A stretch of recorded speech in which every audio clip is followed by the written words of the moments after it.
Hello student, easy way to learning join and achieve में आप लोगों का स्वागत है। और आज मैं लेकर आई हूँ क्लास 11th कॉमर्स के स्टूडेंट के लिए इम्पॉर्टेंट इन्फॉर्मेशन।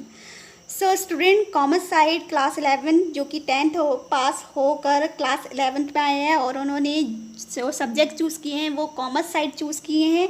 और कॉमर्स में जो सब्जेक्ट पहले लिए जाते थे अब वो सब्जेक्ट्स नहीं हैं। आप लोगों के सब्जेक्ट्स में कुछ चेंजेस आए हैं जो कि माध्यमिक शिक्षा परिषद प्रयागराज द्वारा चेंजेस किए गए हैं। जैसे कि यहाँ पर लिखा हुआ है, विषय इंटरमीडिएट स्तर पर वाणिज्य वर्ग यानी कि कॉमर्स वर्ग में NCERT द्वारा स्वीकृत पाठ्यक्रम पाठ्य वस्तु लागू किए जाने के फलस्वरूप पाठ्यचर्या में संशोधन। और ये संशोधन कौन सी क्लास में हुआ है? 2020-21 में कक्षा 11 के वाणिज्य वर्ग के अंतर्गत होने वाले विषयों में NCERT पाठ्यक्रम पाठ्य पुस्तकों को प्रचलन में लाने की अनुमति प्रदान की गई है। यानी कि NCERT का जो सब्जेक्ट्स है, जो पाठ्यक्रम है, वो आप लोगों के सब्जेक्ट्स में लाया गया है।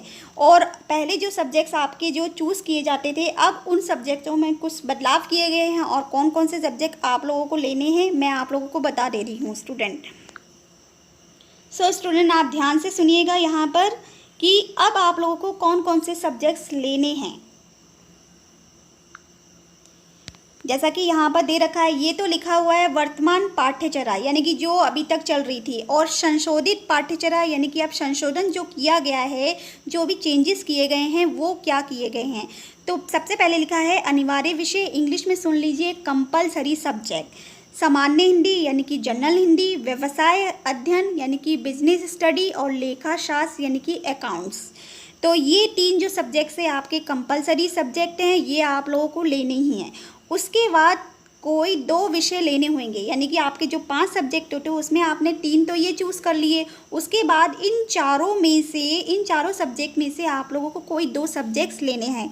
या तो आप इकोनॉमिक्स या इंग्लिश ले लीजिए, या फिर इंग्लिश या मैथ्स ले लीजिए, या फिर मैथ्स या कंप्यूटर ले लीजिए, या फिर इकोनॉमिक्स कंप्यूटर ले लीजिए। इन चारों विषय में से सिर्फ आपको 2 विषय लेने हैं।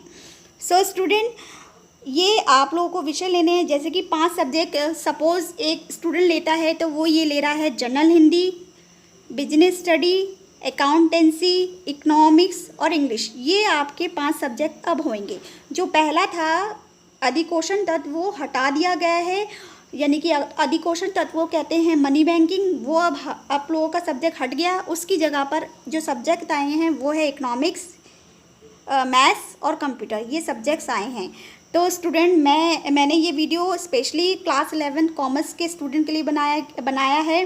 तो आप ना अपने स्कूल में यानी कि कॉलेज में जाके संपर्क कीजिए और अपने टीचर जो भी आप लोगों के फॉर्म भरे जा रहे हैं उसमें एक बार कंफर्म कर लीजिए क्या आप लोगों के यही सब्जेक्ट फिल किए गए हैं। और अगर नहीं किए गए हैं तो आप लोग इनमें से सब्जेक्ट चूज़ करके फिल करवा लीजिए, जो कि आप लोगों के लिए बहुत इंपॉर्टेंट है स्टूडेंट। तो चलिए, मैं बहुत जल्दी आऊँगी नेक्स्ट वीडियो लेकर। और स्टूडेंट, मैं इकोनॉमिक्स सब्जेक्ट पढ़ा रही हूँ तो आप मेरे चैनल को सब्सक्राइब कर लीजिए, क्योंकि ये कॉमर्स के विषय में भी इकोनॉमिक्स आ गया है। तो मैं आप लोगों को इकोनॉमिक्स की भी फ्री क्लासेस दे रही हूँ यूट्यूब पर। और जो इंटरेस्ट है इकोनॉमिक्स लेने में तो वो मेरे चैनल को सब्सक्राइब कर ले। और मैं ऐसे ही इम्पॉर्टेंट अपडेट्स लेकर आती रहूँगी जो कि प्रयागराज द्वारा आप लोगों को दी जाएगी। सो स्टूडेंट, चलिए, मैं बहुत जल्दी आऊँगी नेक्स्ट वीडियो लेकर। तब तक के लिए आप अपना ख्याल रखिए, खुश रहिए, सुरक्षित रहिए। Thank you.